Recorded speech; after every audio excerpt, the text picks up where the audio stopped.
India TV9 news Maharashtra.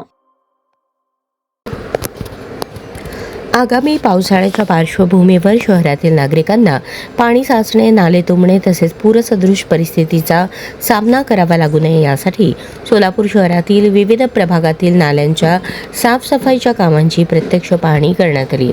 यावेळी सोलापूर महानगरपालिकेचे महापौर विनायक कोंड्याल, उपमहापौर ज्ञानेश्वरी देवकर, सभागृह नेते नरेंद्र काळे, आयुक्त सचिन ओंबासे, अतिरिक्त आयुक्त संदीप कारंजे, नगर अभियंता सारिका अकुलवार, महानगरपालिकेचे अधिकारी तसेच संबंधित भागातील नगरसेवक उपस्थित होते। मान्यवरांनी विविध ठिकाणी सुरू असलेल्या नाल्यांच्या साफसफाईच्या कामाचा आढावा घेत संबंधित अधिकाऱ्यांना आवश्यक त्या उपाययोजना करण्याच्या सूचना दिल्या। पावसाळ्यात शहरातील कोणत्याही भागात पाणी तुंबणार नाही यासाठी नाल्यांची वेळेत आणि प्रभावी साफसफाई करण्याचे निर्देश दिले।